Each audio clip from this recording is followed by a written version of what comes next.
नमस्कार दोस्तों, मैं रवि कुमार शर्मा आपका स्वागत करता हूं हमारे YouTube चैनल एग्जाम आर पार में। चलिए स्टार्ट करते हैं अपने टॉपिक को। आज डिस्कस करेंगे अपना इलेक्ट्रॉनिक्स में आपका वैरेक्टर डायोड, यानी मैं शुरुआत करूंगा आपके वैरेक्टर डायोड। देखिए भाई, वैरेक्टर डायोड पिछली वीडियो की बात करूँ आपका इलेक्ट्रॉनिक्स में, तो आपको बताया था मैंने आपको ज़ीनर डायोड और आपको वैक्यूम डायोड के बारे में बताया था। आज डिस्कस करेंगे आपके वैरेक्टर डायोड की। तो देखिए वैरेक्टर डायोड क्या होता है दोस्तों, इसको ही रिवर्स बायस डायरेक्शन में क्या कहते हैं, ऑपरेट किया जाता है। इसको कैसे ऑपरेट किया जाता है, आपका रिवर्स बायस डायरेक्शन में क्या कहते हैं, इसको ऑपरेट किया जाता है, ठीक है ना। और जनरली रिवर्स बायस की वोल्टेज चेंज करके, यानी रिवर्स बायस की वोल्टेज क्या करेंगे दोस्तों, चेंज करके इसके जंक्शन कैपेसिटेंस को वेरिएबल बनाया जा सकता है, यानी इसको वेरी किया जा सकता है। यानी आपकी जो रिवर्स बायस वोल्टेज है दोस्तों, आपकी रिवर्स बायस वोल्टेज चेंज करेंगे आप जनरली, तो आपका जंक्शन कैपेसिटेंस वही कैपेसिटेंस की वैल्यू क्या हो जाएगी, इसकी कम ज़्यादा हो सकती है, चेंज हो सकती है। यानी वैरेक्टर डायोड, इसकी सिंबल की बात कर लेते हैं। मेरा सिंबल दिखता किस प्रकार से है, इस प्रकार से सिंबल बना सकते हैं आप।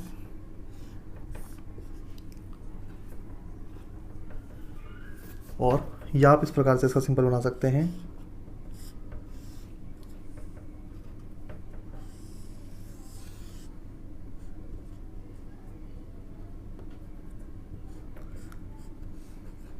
ठीक है ना, ये भी क्या होता है, इसका सिंबल होता है, ठीक है ना। जिस प्रकार से आप बनाना चाहें दोस्तों उस प्रकार से बना सकते हैं। तो वैरेक्टर डायोड को, या इसको क्या बोल सकते हैं, वैरेक्टर डायोड बोल सकते हैं या वेरिकैप भी बोल सकते हैं, ठीक है ना। वैरेक्टर डायोड या वेरिकैप एक ऐसा पीएन जंक्शन डायोड होता है, यानी एक ऐसा पीएन जंक्शन डायोड है हमारा, ठीक है ना। यानी एक ऐसा, इस प्रकार का एक ऐसा पीएन जंक्शन डायोड है हमारा दोस्तों, जिससे वोल्टेज, यानी जिसे वोल्टेज डिपेंडेंट वेरिएबल कैपेसिटर का कार्य लिया जा सकता है। जिससे किसका कार्य लिया जा सकता है, आपका वोल्टेज डिपेंडेंट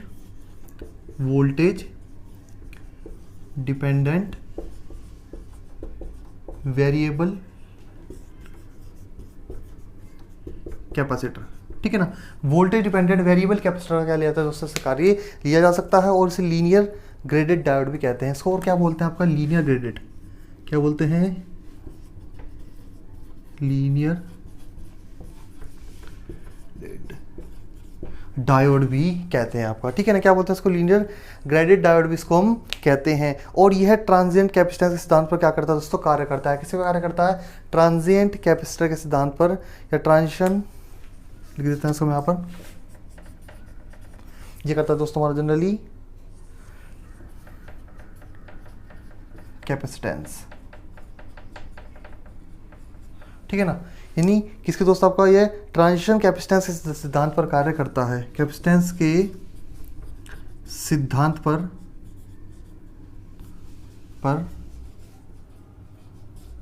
कार्य करता है, ठीक है ना। यानी आपको इसमें याद रखना है दोस्तों कि इसका यूज़ कैसे करते हैं, कि वोल्टेज डिपेंडेंट वेरिएबल कैपेसिटर, यानी रिवर्स वोल्टेज को आप चेंज करेंगे तो उसकी कैपेसिटेंस के मान को चेंज कर सकते हैं। लीनियर ग्रेडेड डायोड इसको बोलते हैं। इसको पूछ लो यार क्या बोलते हैं इसको, लीनियर ग्रेडेड डायोड इसको कहा जाता है। और ये किस सिद्धांत पर कार्य करता है, आपका ट्रांजिशन कैपेसिटेंस के सिद्धांत पर क्या करता है, आपका सिद्धांत पर कार्य करता है, ठीक है ना। और इसमें क्या होता है दोस्तों, इसे बनाने में सबसे ज़्यादा किसका यूज़ करेंगे हम, गैलियम आर्सेनाइड।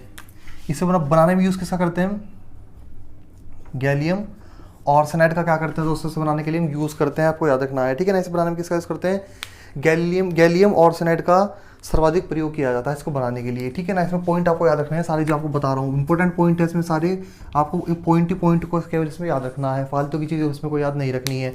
सिंबल आपको पता होना चाहिए, डायोड है, वेरिएबल कैपेसिटर है हमारा, इस प्रकार से बना लीजिए।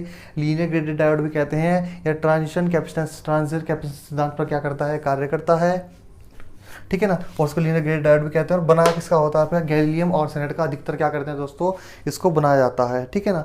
और इसमें आगे देखते हैं पॉइंट आपके, और पॉइंट क्या होते हैं इसमें। देखिए भाई, आपसे जो पेपर होगा तो पेपर में आपसे केवल पॉइंट ही पूछेगा, ठीक है ना। पॉइंट पूछे जाते हैं इसमें, और कुछ नहीं। तो आपको पॉइंट का बहुत ज़्यादा इसमें ध्यान रखना है, ठीक है ना। यानी इसे बनाने में आपको बता दें कि गैलियम आर्सेनाइड का क्या करते हैं, इसमें इस्तेमाल किया जाता है। और इसे पैरामेट्रिक एम्पलीफायर की तरह भी प्रयोग किया जा सकता है दोस्तों। किसकी तरह, आपका पैरामेट्रिक एम्पलीफायर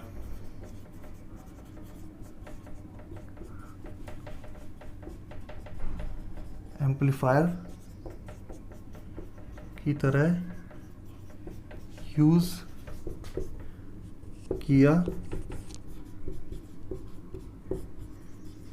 जा सकता है, ठीक है ना।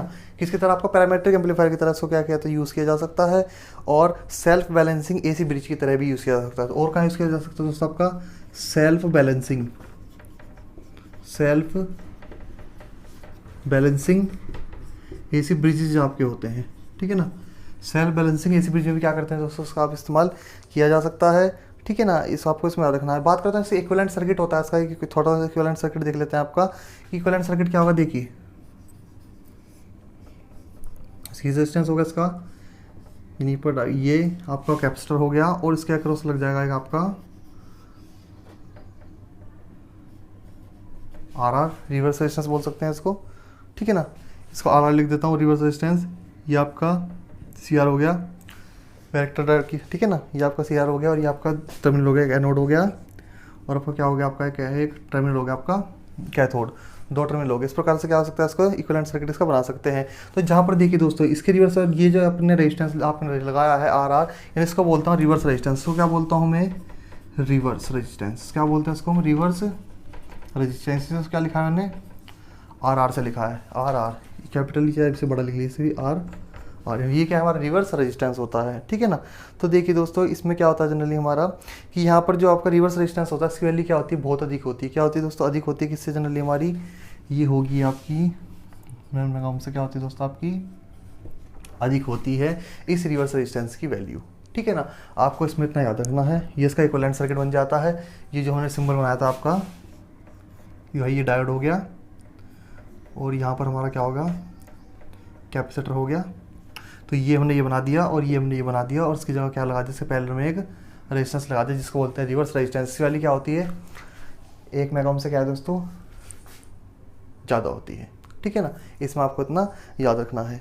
और देख लेते हैं इसमें क्या होगा। यदि प्लेटों का क्षेत्रफल ए है, इसमें बात करते हैं प्लेट की, यदि प्लेटों का क्षेत्रफल आपका ए है और उनके बीच की दूरी डी हो, उनके बीच की दूरी क्या आपकी डी हो, तो जिसमें संधारित्र धारिता सूत्र ज्ञात करना क्या होगा, सी बराबर क्या हो जाएगा, सी बराबर साइलम ए अपॉन डी हो जाएगा, ठीक है ना। ये क्या हो जाएगा, हमारा फॉर्मूला कैलकुलेट करने के लिए हो जाएगा, यानी कैपेसिटर वाला एरिया अपॉन उसके डी हो जाएगा, विड्थ हो जाएगी प्लेटों के बीच का, ठीक है ना।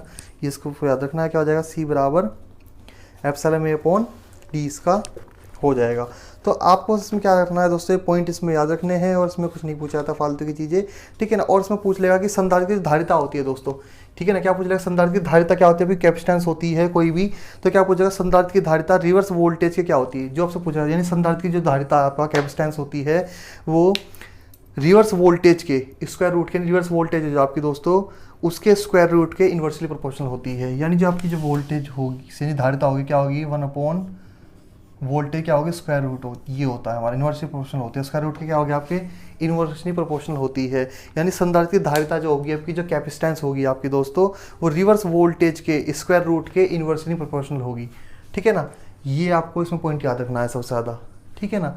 यानी जो आपकी संधारित्र की धारिता होगी, यानी कैपेसिटेंस जो होगा आपका, वो रिवर्स वोल्टेज के वर्गमूल यानी स्क्वायर रूट के विलोमानुपाती होता है, C proportional 1 upon under root V के होता है, ठीक है ना। और वेक्टर डायोड में दोस्तों धारिता का मान जो होगा आपका, अगर धारिता का मान इसमें पूछ ले आपसे कि वेक्टर डायोड में धारिता का मान कितना होता है दोस्तों, ठीक है ना। प्राप्त धारिता मान कितना होता है, लगभग 2 से होता है, 2 से 100 पिकोफैराड तक, ठीक है ना, लगभग 2 से 100 पिकोफैराड तक, ठीक है ना। कहा था दोस्तों का 2 से 100 पिकोफैराड तक आपका इसका वैल्यू की मान होता है, ठीक है ना। 200 तक होता है वेक्टर डायोड हेतु। और एक बात इसमें और पूछी जाती है दोस्तों आपकी, इसमें आपको याद रखना है कि जो धारिता जो कैलकुलेट करना फॉर्मूला तो क्या होगा, एप्सिलॉन ए अपॉन डी, और कैपेसिटेंस जो होता है आपका वो इन्वर्सली प्रोपोर्शनल किसको होता है, आपके रिवर्स वोल्टेज के स्क्वायर रूट के, ठीक है ना। इसको याद रखना है। और हमारा इसमें जो पूछा जाता है जनरली, कई बार पूछ लेता है हमारा कि वेक्टर डायोड हेतु सिलिकॉन का प्रयोग कब किया जाएगा, ठीक है ना। ये पूछ लिया जाता है कई बार। अभी मैंने आपको बताया कि जो बना होता है किसका बना होता है, गैलीलियम आर्सेनाइड का बना होता है। इसे बनाने के लिए गैलीलियम आर्सेनाइड का क्या करते हैं, ज़्यादातर इस्तेमाल करते हैं, परंतु कभी कभी सिलिकॉन का ही बनाना पड़ता है। तो देखिए सिलिकॉन का अगर पूछ ले कि सिलिकॉन का कब बनाएंगे, तो देखिए दोस्तों कि जब हमें आपको याद रखना है इसमें कि जब इसे निम्न आवृत्ति पर उपयोग किया जाना हो, किस पर आपका निम्न आवृत्ति पर, यानी अगर लो फ्रिक्वेंसी पर आप इसे यूज़ कर रहे होंगे, किस पे आपका लो फ्रिक्वेंसी पे अगर इसे आप यूज़ करेंगे तो आपको किसका बनाना पड़ेगा, आपका सिलिकॉन का बनता है। फिर आपको इसमें याद रखना है, ठीक है ना। अगर लो फ्रिक्वेंसी पर यूज़ कर रहे होंगे इसको वेक्टर डायोड को हम, तो फिर हमें किसका बनाना पड़ेगा, हमें फिर सिलिकॉन का क्या करते हैं दोस्तों, आपको ये डायोड बनाया जाता है, ठीक है ना। एप्लीकेशन की बात करते हैं, यूजेस कहाँ कहाँ होते हैं इसके, अगर नोट कर लिया हो तो सर्व कर देता हूँ मैं। सारे पॉइंट आपको याद रखना है कि पैरामीटर एम्पलीफायर की तरह यूज़ किया जा सकता है, सेल बैलेंसिंग में भी यूज़ किया जा सकता है। इक्विवेलेंट सर्किट ये होता है, रिवर्स रेजिस्टेंस के लिए 1 मेगा ओम से ज़्यादा होती है। और धारिता क्या होती है, सी प्रोपोर्शनल और एंटी प्रोपोर्शनल होती है किसके, रिवर्स वोल्टेज के। गैलियम आर्सेनाइड का बना जाता है, रिवर्स बायस डायरेक्शन में ऑपरेट होता है, आपका लगा कनेक्ट होता है। और अगर लो फ्रिक्वेंसीज एप्लीकेशंस में यूज़ करना हो तो वहाँ पर गैलियम आर्सेनाइड का नाम बनाकर आपका सिलिकॉन मटेरियल क्या किया जाता है, आपका यूज़ किया जाता है।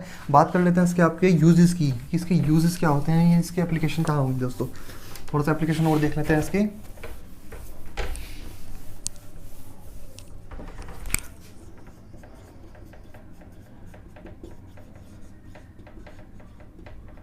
देखिए बात करते हैं आपसे एप्लीकेशन की, तो एप्लीकेशन जो होगी इसकी, देखो पहले होती है इसकी ट्यून्ड सर्किट में, या अनुनादी परिपथ जो होते हैं हमारे, इनको बोलते हैं क्या, आपका ट्यून्ड परिपथ। क्या बोलते हैं, ट्यून्ड सर्किट, ठीक है ना, क्या बोलते हैं इनको हम, ट्यून्ड सर्किट बोलते हैं। एक तो इसका इस्तेमाल हम यहाँ कर सकते हैं, दूसरा एफएम मॉड्यूलेशन में कर सकते हैं। इसका यूज़ क्या करते हैं, आपका एफएम मॉड्यूलेशन। एफएम का जो मॉड्यूलेशन होता है वहाँ क्या करते हैं, वहाँ भी यूज़ कर सकते हैं इसका, और मिक्सचर वगैरह में, और आपका निम्न शोर माइक्रोवेव डिवाइस में, और आपका माइक्रोवेव डिवाइस में भी क्या कर सकते हैं, इसका आपका यूज़ करते हैं, ठीक है ना। इतना आपको इसमें याद रखना है दोस्तों। तो ये होता है हमारा क्या, आपका वैरेक्टर डायोड, ठीक है ना। ये क्या होता है दोस्तों, हमारा वैरेक्टर डायोड हमारा हो जाता है, ठीक है। इतना इसमें आपको इसमें याद रखना है दोस्तों, ठीक है। अगर आपको कोई भी इसमें डाउट है तो आप मेरे को कमेंट सेक्शन में बता सकते हैं, ठीक है ना। तो यह देखिए दोस्तों, जो पॉइंट होते हैं, मैंने आपको सिर्फ पॉइंट इसलिए लिखवाए हैं क्योंकि पॉइंट ही मेन होते हैं। आप लोगों को पॉइंट पता होना चाहिए कि डायोड जो होता है इसकी वर्किंग क्या होती है, किस चीज़ का बनाया जाता है, कौन कौन से मटेरियल का मिलकर बना होता है, ठीक है ना, उसका एप्लीकेशन कहाँ होता है और उसको किस नाम से जाना जाता है, ठीक है ना। और यूज़ कहाँ करेंगे, एसी ब्रिज में कर रहे हैं, आपका ट्यून सर्किट में कर रहे हैं, मॉडिफिकेशन में कर रहे हैं, एफएम मॉड्यूलेशन में कर रहे हैं। तो जनरली इन सब बातों का आपको पता होना दोस्तों आवश्यक है। और फिलहाल मैं आपसे इतना ही कहना चाहूँगा, अगर आपको वीडियो पसंद आई दोस्तों तो लाइक करें, शेयर करें, हमारे चैनल को सब्सक्राइब करें, और धन्यवाद।